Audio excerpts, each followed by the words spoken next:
Je m'appelle Maxime Rosenzweig, je suis fondateur d'un studio de stratégie et de création de marque à Londres et entrepreneur. Bienvenue sur Brain Vision, le podcast qui va vous aider à créer une marque forte grâce à des méthodologies actionnables. Je me demande pourquoi je vais chercher tant de programmes avec tant de problèmes. Ce que j'aime, c'est donner à tous les gamins, à toutes les personnes, la possibilité de vivre quelque chose qui leur permet de probablement un peu changer leur vie. Est-ce que tu penses pas que le meilleur moyen de faire renaître un programme comme la Star Academy, c'est de passer par des plateformes comme Netflix qui ont accès à des stars et des contrats avec des Taylor Swift ou des gens comme ça? On ne pouvait pas produire Big Brother parce qu'il y avait eu un accord tacite entre les deux gros patrons, celui de TF1 et d'M6, de ne jamais produire ce format. On ne parle même plus d'animateurs maintenant. On parle de talent. Je pense qu'enfin, on est arrivé, comme avec des mecs comme Camille Combal, à avoir de la transversalité. Hello à toutes et tous. Aujourd'hui, on va parler télévision, et plus particulièrement format télé. On va essayer de comprendre ce qu'il se passe dans les backstage de la télévision, comment on crée un programme, comment on pense un programme, comment on distribue ce programme à l'international. Et pour l'occasion, je reçois Alexia Laroche-Joubert. Alexia Laroche-Joubert, on lui doit entre autres la production et la création de Love Story, de la Star Academy, aujourd'hui la production de Koh-Lanta ou encore de Fort Boyard. Elle prépare encore plein de nouveaux programmes et elle vient de signer à la présidence de Miss France. On est vraiment sur un épisode qui est passionnant, qui est plein de valeur ajoutée, donc je suis vraiment très fier de cet épisode. Et surtout, vous verrez, Alexia va vous dévoiler comment créer et penser un format, et éventuellement comment le proposer à une boîte de production. C'est parti. Hello à tous et bienvenue dans Brain Vision. Aujourd'hui, je reçois Alexia Laroche-Joubert, qui est PDG d'Adventure Line Productions, créatrice du Loft, de la Star Academy, aujourd'hui productrice de Koh-Lanta, de Fort Boyard et maintenant à la présidence de Miss France. Ça va, t'es pas trop fatiguée, Alexia? Je me demande pourquoi je vais chercher tant de programmes avec tant de problèmes, de difficultés à la fois en termes de production, de communication. Je pense que je dois bien aimer ça. Comment tu te présenterais, toi? Je me présenterai comme aventurière de l'audiovisuel, fan des nouvelles écritures et extrêmement populaire. Alors, pas populaire, moi, en tant qu'Alexia Laroche-Joubert, mais aimant profondément les programmes populaires. En fait, quand moi, j'arrive pas à faire des programmes chics. J'adorerais être une intellectuelle sur Canal ou je sais pas quoi, qui fait des trucs hyper intelligents et tout.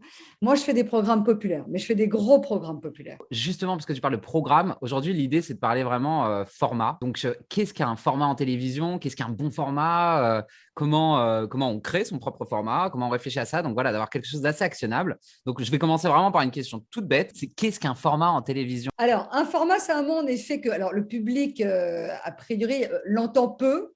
Un format, ça regroupe une création qui peut être française ou internationale, avec en fonction, genre je vais parler que des programmes de flux, hein, parce que ça existe aussi dans la fiction. Et moi, j'ai parlé des programmes de flux, c'est-à-dire des programmes de divertissement, avec des ingrédients, ce qu'on appelle nous des format pillars. Donc des ingrédients qui sont référencés et qui appartiennent à la propriété intellectuelle. C'est-à-dire qu'il y a des auteurs qui se sont penchés sur une idée, mais l'idée ne suffit pas. Ils l'ont mise en forme au travers de mécaniques, d'un habillage, d'un décor, de typologie, d'interaction avec le public, enfin de tas d'éléments constitutifs d'un format. Et l'avantage de ces formats-là, et c'est pour ça que c'est extrêmement précieux dans notre métier, c'est que les formats sont exportables. C'est-à-dire qu'une fois qu'on a une idée qui a trouvé sa forme, sa représentation, on est capable de le vendre à l'international.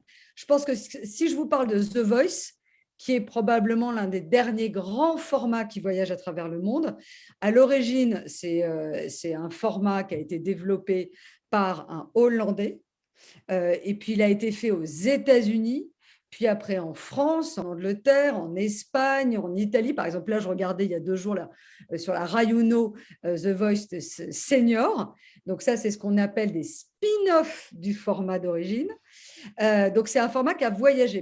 Et qu'est-ce qui en fait un bon format, The Voice, justement? Enfin, qu'est-ce qui fait un bon format tout court? Alors, c'est très compliqué parce que l'audiovisuel change avec la mondialisation, et ce qui était vrai il y a encore même pas 4 ans ne l'est plus automatiquement vrai. Alors, un bon format, c'est un format qui voyage. C'est un format qui est capable, de par sa puissance, de séduire tous les publics. Les gros formats, c'est ce que je produis, Koh-Lanta, qui voyage dans beaucoup de pays. Donc, alors, ça s'appelle à l'origine Survivor. En français, c'est koh, mais il y a plein de Survivor à travers le monde. C'est The Voice, c'est alors The Wall, qui est l'un des derniers, qui est un jeu. Bon, après, il y a des multitudes de formats qui existent. Ça, c'est on va dire l'ancienne génération des grands formats qui étaient achetés par ce qu'on appelle des grands networks. Alors, ça peut être TF1, M6, France Télévisions, aux États-Unis, ABC, NBC, en Italie, la Rai, ça peut être TVE, enfin voilà, ça peut être plein de chaînes de télévision, mais qui étaient des grosses chaînes de télévision. Et ça donnait lieu à des gros formats. Maintenant, ce qui se passe, c'est que la télévision n'ayant plus de grosses chaînes comme ça, on voit une multitude de petits formats qui apparaissent pour des petites chaînes. Mais ça ne veut pas dire pour autant qu'ils ne voyagent pas énormément. Mais c'est juste qu'ils n'ont pas la puissance d'un The Voice, d'un MasterChef, de formats comme ça. Et là, il y a plein de petits formats qui ont une vie. Je pense qu'on peut parler, par exemple, Marié au premier regard, que les téléspectateurs d'M6 connaissent bien. Bon, ce n'est pas un très gros format, même si maintenant ça se vend un peu partout. À l'origine, c'est un petit format sur une petite chaîne hollandaise. Mais est-ce que tu as déjà vu la version australienne? Parce que c'est un délire. C'est n'importe quoi. Non, je n'ai pas vu la version. J'ai vu la trash. version américaine. Oh là là Ah, là. mais moi, je suis dingue de ce format par ailleurs. Il est très clair. Des gens, pour la première fois, vont se rencontrer et accepter ou pas de se marier sans s'être jamais vus auparavant, ayant été sélectionnés par la science. Donc, c'est quelque chose de reconnaissable et de reproductible. Et est-ce qu'il y a dans les formats sur lesquels tu as travaillé, est-ce qu'il y en a un où c'était pour toi, alors vraiment, c'était un petit peu un coup de poker et son succès t'a vraiment étonné? Je pense que ce qui a été très surprenant, c'est l'adaptation qu'on a faite de Big Brother. Donc, c'est Love Story en France. En fin de compte, on ne pouvait pas produire Big Brother parce qu'il y avait eu un accord tacite entre les deux gros patrons, celui de TF1 et d'M6, de ne jamais produire ce format. Mais ils ne s'étaient jamais dit qu'ils n'allaient pas produire de façon extrêmement cynique Big Sister. Et donc, on a réfléchi à un format qui n'était pas Big Brother. Big Brother, c'était à l'origine back to basis, donc retour à rien, c'est-à-dire au minimum vital, dans un espace relativement un peu austère, avec des gens de générations différentes et dont le but n'était pas qu'ils rencontrent l'amour. Et nous, on en a fait quelque chose d'assez acidulé, avec des jeunes uniquement qui, alors évidemment, mais au final, ce n'était pas le point d'orgue du format. Et on a lancé ça, et comme c'était vraiment ce qu'on appelle, nous, un spin-off, c'est-à-dire une version transformée du format d'origine, Big Brother, on n'était pas sûr que ça rencontrerait un tel succès, comme l'avait été Big Brother en Hollande ou sur d'autres territoires. Et en fin de compte, ça, évidemment, on connaît le succès maintenant. Après, des formats qui m'ont vraiment surpris. Là, par exemple, je me suis battue pendant 10 ans pour faire un tout petit format qui s'appelait Compulsive Cleaners, Obsessive Compulsive Cleaners, qui est un format de nettoyage, où en fin de compte, c'est des gens extrêmement ordonnés, enfin maniaques, qui ont quasiment une maladie de maniaquerie, qui vont rencontrer des gens dont certains peuvent être excessivement désordonnés et de façon compulsive, un peu à la manière du syndrome de Diogène, mais alors pas aussi psychiatriquement, mais garder des choses. Et donc ça, c'est un tout petit format, et en fin de compte, là, je vais tourner la 3e saison, je vais en être à 40 épisodes. Alors, c'est sur une petite chaîne, hein, mais voilà, ça, c'est un format que je n'ai pas arrêté de vouloir vendre pendant 10 ans. Après, d'autres formats. Ah si, là, j'ai acheté un format de dingue. Je vois une bande-annonce, un truc, mais ridicule, d'un petit casting de gens qui se filment en face caméra, qui s'appelle Star Trek. Je crois que le titre, à l'époque, n'est même pas choisi. Et on se dit, c'est sympa. C'est sympa. Arrive le Covid, on n'entend plus parler. Et là, ITV en fait son plus gros format de la rentrée 2022. Et là, vous vous dites, c'est un truc génial qui s'appelle Star Trek. C'est un format de performance où des grands fans d'artistes vont réinterpréter les titres de leurs artistes, mais ils sont en compétition les uns avec les autres. Mais ce n'est pas des sosies. C'est des gens qui font des métiers multiples et divers, qui ne veulent pas devenir chanteurs, mais il y a un principe de grande soirée de divertissement. Et Haïti en fait son, à tel point que je n'ai même pas pu envoyer l'émission aux diffuseurs. J'ai dû aller les voir dans leur bureau pour vous dire. C'est comme la sortie d'un disque de Madonna. C'est-à-dire que dans les disques, maintenant les fichiers sont water market. C'est-à-dire que vous ne pouvez pas vous les transmettre, vous devez les montrer, comme vous devez faire écouter un disque de Madonna. Sinon, il est watermarké, on sait que c'est vous qui l'avez donné. Donc voilà, pour vous dire la puissance d'un format, c'est que c'est un enjeu financier, parce que celui qui arrive à inventer le prochain The Voice, c'est la fortune assurée. Vous allez comprendre pourquoi. J'invente The Voice. Je mets de l'argent pour créer un format. J'ai des équipes, par exemple chez moi, j'ai 3 personnes à temps plein qui passent leur temps à créer des formats. Donc, je crée le format. Je dépense de l'argent pour le développer. Je dépense de l'argent pour le produire parce que quand souvent c'est une création, la chaîne met beaucoup d'argent, mais vous en mettez vous aussi. Si ça rigole et que le format devient un succès sur votre territoire, d'un seul coup, il va entraîner la curiosité sur d'autres territoires. Et c'est là où c'est bingo. C'est que l'autre territoire va vous acheter le format, vous donner de l'argent, mais là, vous n'avez plus rien à dépenser. Donc, c'est ce qu'on appelle de la marge nette. Et quand vous faites The Voice, comment vous dire? Depuis, ça fait 15 ans, The Voice en plus. The Voice, il doit faire, c'est ça, 15 ans, je pense. Mais c'est marrant ce qu'a fait Danse avec les stars récemment aussi. Ils ont réussi à se renouveler. Ils ont un format qui était, pour le coup, il y a ce risque qu'un format vieillisse parce que l'audience change, etc. Et je trouve que cette année, j'ai vu le casting, je me suis dit, mais ils sont forts quand même. Parce que... alors, sincèrement, moi, je suis assez bluffée et je vais vous dire, je n'étais pas convaincue que de miser sur un casting si jeune pouvait fonctionner. C'est-à-dire qu'en fait, quand ils ont évidemment, alors ils ont changé leur jury. Alors après, le principe de Dancing with the Stars, qui est le format d'origine, est quand même des stars, des célébrités qui dansent avec des danseurs qui sont quelquefois même plus connus qu'eux-mêmes. Donc ça maintient, et des danses à deux, qui peuvent être des danses de salon, des danses contemporaines. Donc ça quand même, le packaging est à peu près identique. Là où TF1 a été très fort et a redonné vie au format, c'est en misant sur des célébrités qui ne sont pas automatiquement connus du grand public, mais très, très populaires auprès des jeunes. Donc, c'est des youtubeurs, des gens comme ça. Alors, après, Bilal, lui, pour le coup, est connu à travers des sphères plus importantes, ou Moussa, qui venait de Koh-Lanta. Oui, mais toi. C'est ça qui est très intéressant, c'est que quand même, quand vous avez une marque très forte, un format, la marque, c'est une chose, le format, c'en est une autre, mais une marque très forte, un format, c'est-à-dire ce dont je vous ai parlé, c'est-à-dire des éléments fondamentaux reconnaissables. Si vous avez la remise en cause nécessaire, l'approfondissement artistique et le fait que vous l'adaptez à l'époque, ça remarche. Fort Boyard, en 2010, le format est arrêté. Ils veulent arrêter Fort Boyard, France Télévisions. Et il y a un vrai travail pour remoderniser. Quand je suis arrivée sur Koh-Lanta, on a repimpé un peu, j'ai retravaillé l'écriture, on a retravaillé le nombre de camps, on a retravaillé des codes et boum, c'est reparti.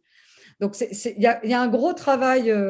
Il faut vraiment travailler avec des gens créatifs et souvent, il faut garder les gens qui sont à la base du format, mais il y a adjoindre des gens qui n'ont jamais travaillé sur le format. Oui. Ça, c'est la recette. Tu vas aller chercher, donc toi, tu vas chercher des gens dans ton équipe qui se correspondent pas forcément au format. Ouais, ma plus grosse réussite, je pense que c'est une saison aux eaux. Une saison aux eaux, moi, je fais de la télé-réalité pure. Donc, on invente les Marseillais. Donc, j'invente les Marseillais avec Florence Fayard qui dirige toujours les Marseillais. Et il s'avère que moi, j'avais 2 enfants. J'avais une enfant de 15 ans à l'époque qui pouvait regarder les Marseillais, mais j'avais une petite qui pouvait difficilement regarder les Marseillais parce qu'elle était trop petite. Et je me dis, il faut que j'invente un programme pour elle. À ce moment-là, le service public cherche un programme. Et je mets des gens de la télé-réalité avec des gens du documentaire. Et je leur dis, il faut inventer un concept qui plaise au plus grand nombre, aux petits, qui soit avec une valeur service public. Et en fin de compte, on invente le zoo, qui est une forme de télé-réalité, mais dans le réel, avec une valeur travail. Oui, donc tu arrives quand même à mixer les talents qui viennent de plein d'univers. Ouais. Et du coup, ça me fait penser par rapport à toutes les nouvelles plateformes. Alors, je te connais un petit peu et je sais que les nouvelles plateformes, tu les as, tu les regardes, tu es une grande consommatrice de programmes de toute façon, quels qu'ils soient. Aujourd'hui, en tant que productrice de télévision, comment toi tu t'adaptes à toutes ces nouvelles plateformes? Est-ce que tu prépares des programmes pour les plateformes? Est-ce que tu es en conversation avec eux? Je ne sais pas ce que tu peux dire, ce que tu ne peux pas dire, mais voilà. Non, non, mais ça, je peux pas. Évidemment, alors, c'est des nouveaux entrants, donc on est évidemment en conversation avec eux. Ce qui est compliqué avec les plateformes, c'est qu'ils ont des années, maintenant quand même, alors, déjà, ils avancent très vite. Mais ils ont aussi des années d'expérience dans le stock, c'est-à-dire dans la fiction et le documentaire. Dans le flux, c'est encore les prémices. C'est-à-dire qu'ils commencent à investir le flux, mais ils sont eux-mêmes encore un peu perdus. Donc, ce n'est pas encore un Eldorado. Quand on voit ce qu'ils font en télé-réalité, c'est très intelligent, mais au final, c'est quand même une télé-réalité qui aurait pu être diffusée sur ce qu'on appelle, nous, des chaînes linéaires, c'est-à-dire des chaînes plus classiques. Ce n'est pas propre aux plateformes. Je pense que le seul qui a vraiment fait un programme original, je crois que c'est Netflix avec le jeu sur la lave, où ils Oui. doivent sauter. Voilà. Ouais. Ça, pour moi, c'est un programme qui est extrêmement original, qui probablement pioche davantage dans l'univers du jeu vidéo que dans celui classique de la télé-réalité ou du jeu d'aventure classique. Et donc ça, voilà, ça, je trouve que c'est un programme qui n'aurait pu être que sur les plateformes. Est-ce que tu penses pas que le meilleur moyen de faire renaître un programme comme la Star Academy, c'est de passer par des plateformes comme Netflix qui ont accès à des stars et des contrats avec des Taylor Swift ou des gens comme ça? Oui, alors ils pourraient faire. Alors, je pense que c'est toute la complexité, c'est-à-dire qu'ils ont lancé leur plateforme avec des grosses mains. Donc ça leur a.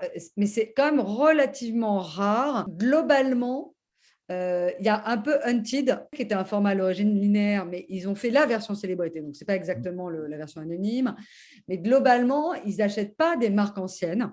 Ils préfèrent, eux, investir dans une marque qui leur est propre. Parce qu'il faut savoir que le problème des plateformes, c'est qu'ils retiennent beaucoup les droits. D'accord. Donc, ils en sont propriétaires. Donc, au final, travailler pour les plateformes, c'est très prestigieux, c'est très flatteur, mais c'est très peu rentable. Oui, c'est les nouvelles majors, donc de toute façon, elles te. Exactement. Et ils ont pris le modèle américain de rétention des droits, mais ils ont pris le modèle européen de non-prise de risque. C'est-à-dire que le producteur n'a pas les droits, mais il prend les risques. J'aimerais bien te parler un peu de Miss France. Déjà, bravo. C'est trop cool. Et moi, encore une fois, te connaissant un petit peu, je suis content que tu reprennes ce programme. J'ai hâte de voir ce que tu vas en faire. Alors, c'est par contre encore une grosse prise de risque. Marque historique de chez historique, ça touche aux régions, etc. C'est quoi ta vision aujourd'hui de Miss France et pourquoi tu as accepté ce challenge? Alors, je n'ai même pas accepté, je l'ai voulu. Je suis allée le chercher, Miss France. Alors, d'une part, parce que c'est peut-être un peu ma Madeleine de Proust. Je l'ai produit il y a 14 ans avec Alexandra Rosenfeld quand elle a été élue et Cindy Fabre. Et c'est un programme que j'ai adoré faire. Deux, parce que j'aime, comme je te dis, je suis profondément populaire et j'aime cet ancrage populaire, à la fois cet ancrage régional et cet ancrage populaire. Et il y a un point qui caractérise probablement ma carrière, si tu la mets à plat, c'est en fin de compte, je me suis aperçue de ce fil que je tire constamment, c'est l'ascenseur social. Ce que j'aime, c'est donner à tous les gamins, à toutes les personnes, la possibilité de vivre quelque chose qui leur permet de probablement un peu changer leur vie. Que ça soit pour koh où d'un seul coup, on vit quelque chose d'immersif, exceptionnel, que seule la télévision peut te permettre de vivre. Pour Miss France, des jeunes femmes qui d'un seul coup peuvent accéder à quelque chose qui est incroyable, c'est rencontrer des gens exceptionnels, devenir influenceuse, chef d'entreprise, etc. Le Loft. L'air de rien, il y a beaucoup de gens qui en ont fait énormément de choses derrière. Star Academy, Jennifer, peut-être qu'elle n'aurait pas été Jennifer si elle n'avait pas fait Star Academy. Donc ça, je pense que c'est une ligne directrice et j'aime ça. Et puis j'aime profondément les femmes. Et là, depuis que j'ai pris mes fonctions, c'est-à-dire il y a pas longtemps, il y a 8 semaines, j'ai parlé à toutes les Miss France. J'en suis à une vingtaine de Miss France pour comprendre ce qu'était Miss France. Toutes ces femmes sont intéressantes. D'une certaine façon, ça a transformé leur vie. Elles, pour la plupart, enfin quasiment 90%, elles vivent de ça. Donc, elles sont indépendantes. et autonome. Et moi, être une vraie femme, c'est être indépendante et autonome. Et c'est ça, contribuer à ça, je trouve ça fantastique. Alors, évidemment, il y a sûrement des choses à faire évoluer. Puis attendez, surtout, c'est un énorme show. C'est le plus gros show de la télévision française. Il n'y a aucun programme en France où il y a autant de gens sur scène. Et puis, il y a Jean-Pierre Foucault, qu'on voit plus ailleurs. Donc, ça fait plaisir quand même. Et j'ai vu la bande-annonce. Elle sort de… Est-ce que… On voit déjà que tu as imposé un nouveau style. Dès la bande-annonce. Ouais, la bande-annonce, elle est dingue. Ouais, c'est très réussi. Elle est très contemporaine. J'ai 2 dernières questions pour toi, Alexia. Déjà, pour toi, quel format aujourd'hui manque cruellement au paysage audiovisuel français? Alors, manquer cruellement, alors, moi, je dis, alors, ça c'est aussi probablement ma Madeleine de Proust. J'adore la télé-réalité d'enfermement. Et elle est en train de revenir d'à peu près dans tous les territoires. Donc, je pense qu'elle pourrait revenir en France. Après, elle est coûteuse, mais je pense qu'elle pourrait revenir. Après, qu'est-ce qui manque cruellement? Je trouve qu'il y a un format que j'aimais, qui est chez moi en l'occurrence, et que je n'arrive pas à revendre, qui est le grand voyage autour du monde avec des journalistes. C'était des apprentis reporters dans les années 80 qui faisaient des reportages à travers le monde et c'était une compétition de reportage. C'était, alors évidemment, c'est complètement suranné maintenant, ce principe de reportage, etc. Mais utiliser tous les réseaux sociaux, etc., pour faire de la production locale et être en compète sur les produits les plus originaux, les reportages plus originaux, je pense qu'il y aura un truc à faire là-dessus, avec les nouvelles technologies. Voilà, mais ça ne manque pas, je ne peux pas te dire que ça manque cruellement. Je pense que Starac, les gens sont très nostalgiques, mais pour les raisons que je t'ai exposées, c'est complexe. Et je pense que Starac, et d'ailleurs… La réunion a bien marché, non? Ouais, Cool. c'est sympa. Même moi, je me suis fait cueillir. Hein. Je ne pensais pas me faire cueillir. Et Nolwenn et Jenny, elles étaient en pleurs et tout, c'était trop mignon. Voilà, après, il y a plein de petits formats que j'adore. Moi, j'adore les formats sur les animaux. Mais ça manque pas. Je suis pas nostalgique, en fin de compte. C'est ça le problème chez moi, c'est que je suis pas très nostalgique. Je trouve, et c'est pour ça que le format que j'ai signé Star Trek, il y a un format que j'adorais, sur lequel j'ai travaillé indirectement parce que je faisais partie de l'équipe d'Endemol, c'est le programme qui était présenté par Arthur Lafureur. J'aimais ce moment de total relâchement, on se marre et on chante. Voilà. Et quand j'ai signé Star Trek, c'est pas un programme prétentieux. Alors, c'est un programme, c'est une énorme production, mais il n'est pas prétentieux dans sa promesse. On va se marrer, on va passer un moment génial ensemble un samedi soir. Voilà. Et ce sera TF1? Là, je suis pour parler, mais non, actuellement, c'est en tout cas ITV. Et du coup, Alexia, si demain, des gens ont des formats, des idées, comment on fait? Est-ce qu'on peut contacter Alexia Laroche-Joubert pour lui proposer un format? C'est très compliqué parce que pour des histoires de propriété intellectuelle et qu'on ne soit pas accusé, nous, on a des grosses équipes à travers le monde et il y a énormément d'argent qui est investi en création. Et on ne veut pas se retrouver à accepter quelque chose de l'extérieur ou lire un dossier où quelqu'un pourrait prétendre à nous avoir donné l'idée alors que dans un autre pays, on avait déjà l'idée. Spielberg, il a un truc, c'est malheureusement ses avocats qui l'ont obligé à faire ça, vous ne pouvez pas lui remettre en main propre un scénario. Mais oui, tu me l'avais dit, ça c'est énorme. Ouais. Et donc, c'est un peu la même chose pour nous. C'est-à-dire, soit ça vient de gens qui sont référencés, et dans ces cas-là, on peut travailler à des associations avec eux. Et oui, mais parce qu'ils sont référencés. Soit non. Et dans ce cas, je conseille aux gens, moi je leur explique qu'on est un trop gros groupe pour eux. Il faut mieux qu'ils aillent voir des plus petits producteurs. Nous, on est trop gros maintenant. Tant mieux. Oui, mais à la fois, regarde, tu vois, peut-être qu'on passe à côté de bonnes idées aussi. Hein. Je crois que tu es en veille assez constante quand même. Oui, là, par exemple, j'ai participé à un concours en tant que juré. Bon, l'un des mecs, je trouve que son idée, elle est vraiment intéressante. Bon, je l'ai pris chez moi. C'est quoi comme concours? C'était en école ou non, c'est Philippe Chazal qui fait un concours de format. Il fait la fabrique des formats. Okay. Et donc, pour le coup, ça c'est bien. Voilà, c'est un conseil. Vous pouvez envoyer votre dossier à la fabrique des formats. Ils en sélectionnent une quinzaine. Ils les travaillent après avec eux pendant plusieurs semaines. Et après, ils le présentent à des professionnels. Excellent. Et comme ça a été labellisé fabrique des formats, on sait que c'est viable. Enfin, on sait qu'on ne risque pas d'avoir des problèmes. Ok, c'est top. Ah, c'est un super conseil, ça, Alexia. Ok. J'ai une dernière question. En fait, j'ai 2 dernières questions. Je peux t'embêter encore 2 questions? Oh, pour toi, tu sais que vas-y. Alors, Est-ce que tu trouves qu'aujourd'hui, on arrive enfin à réconcilier YouTube et les réseaux sociaux en général avec la télévision? Parce qu'avant, il y avait un gap. Est-ce que tu trouves maintenant qu'on arrive à créer ce lien? Parce qu'il y a tellement de talents sur YouTube que c'est dommage qu'on ne les trouve pas plus en télévision. Et ça, Danse avec les stars a plutôt réussi à le faire. En tout cas, c'est des talents. On parle plus enfin, on parle même plus d'animateurs maintenant.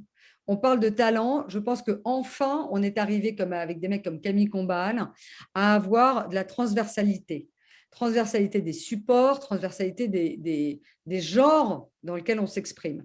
Avant, on était catalogué, ce qui n'est plus le cas maintenant. C'est-à-dire qu'un animateur peut devenir comédien, un comédien peut devenir exceptionnellement animateur et porter quelque chose. Donc voilà, je trouve que ça, c'est intéressant. C'est pour ça qu'on parle de talent.